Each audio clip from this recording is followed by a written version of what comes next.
hospitalière. Et je souhaitais effectivement vous interroger sur les centres de soins non programmés ou centres de soins immédiats qui ont commencé effectivement à s'installer sur de nombreux territoires. Ils prennent en charge sans rendez-vous des patients dans un état peu grave. Ils ont à leur disposition du petit matériel technique et permettent la plupart du temps d'éviter un passage aux urgences. Nous en avions débattu il y a 2 ans à l'initiative du groupe Union Centriste et sur la base d'une proposition de loi venue de l'Assemblée. J'y étais à l'époque pas spécialement favorable. 1 an après le vote de la loi Ma Santé 2022 et alors que le Ségur se mettait en place, nous avions effectivement à l'époque toutes les raisons d'espérer. Depuis, malheureusement, la situation ne s'est pas vraiment améliorée.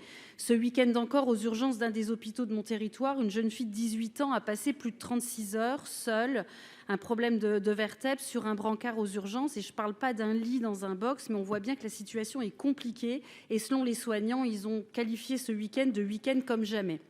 Dans ce contexte, toutes les initiatives, me semble-t-il, qui visent à mieux prendre en charge le bon patient au bon endroit doivent être soutenues. Et le modèle de centre de santé non programmé divise.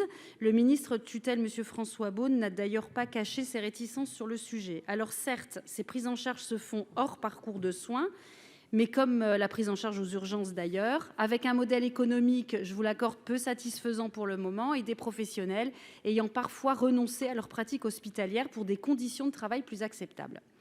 Ils ont la conviction, mais je la partage, que l'insertion de ces centres de soins non programmés, si on y veille et qu'on mette des conditions nécessaires, dans un paysage sanitaire et dans l'offre de soins de chaque territoire peut se faire, à condition que l'on trouve en concertation un modèle pérenne pour ces structures.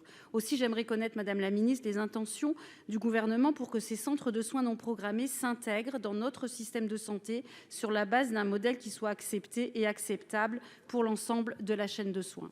Merci. Madame la Ministre. Madame la présidente, madame la sénatrice, les centres médicaux de soins immédiats sont un objet relativement similaire au point d'accueil pour soins immédiats évoqué par votre collègue précédemment. Leur développement peut être bénéfique, je l'ai déjà dit, c'est notamment le cas des centres temporaires qui ont pu se monter cet été, souvent à l'initiative de personnels de santé libéraux désireux d'offrir une offre de soins non programmés afin de soulager les tensions dans les services d'urgence. Ces initiatives peuvent également avoir des effets regrettables en spécialisant des ressources médicales sur des prises en charge aiguës et en délaissant les patients ayant besoin d'un suivi chronique. C'est un véritable écueil.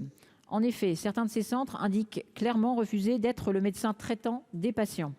Or, nous souhaitons remettre le rôle du médecin traitant au centre des parcours de prise en charge. Ces centres médicaux de soins immédiats doivent découler d'un projet d'organisation partagé entre tous les acteurs d'un même territoire.